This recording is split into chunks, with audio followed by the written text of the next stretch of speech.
یا هنگم فرمایشی باید بود خدا بیامرز گل ماما و فرمایش برادر عزیز غلام جان خدا همه دوستای ما را شاد و کامگار زنده داشته. خبری فوتی ماما جانم به تهران رسید شعله آتشگم بر دلی حساب رسید شده دری وروکی ما غلغل و شروفی غم تا چنین تابوتی جوهری نایاب رسید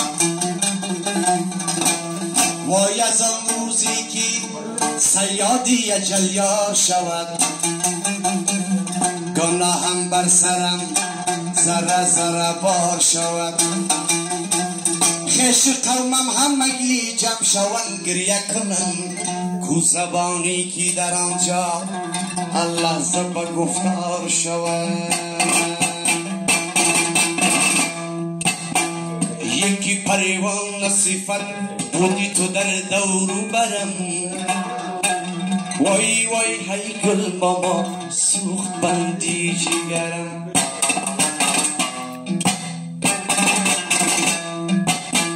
یکی پریوان صفت بودی تو در دورو برم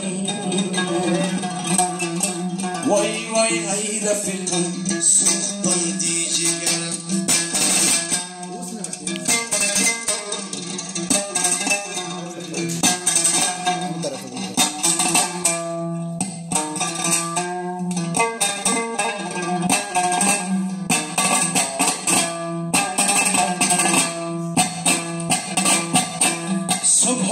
بوی تو از بادی ورد می بویم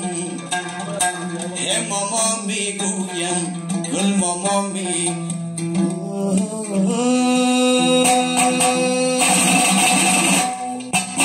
صبحگاه بوی تو از بادی گلشن می بویم ای ماما می گویم گل ماما می گویم بفنا دادی هیچ دبدبه و کر فرم وای وای ای باشم سوخت بندی جگرم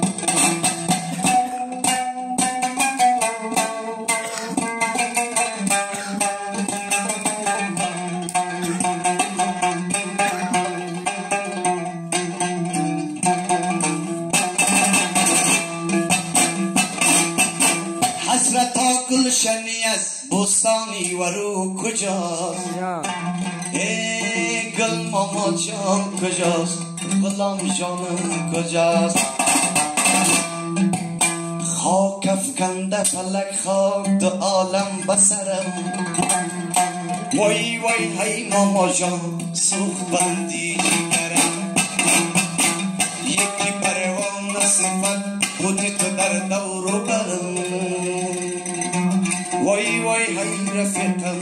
سوخت بندی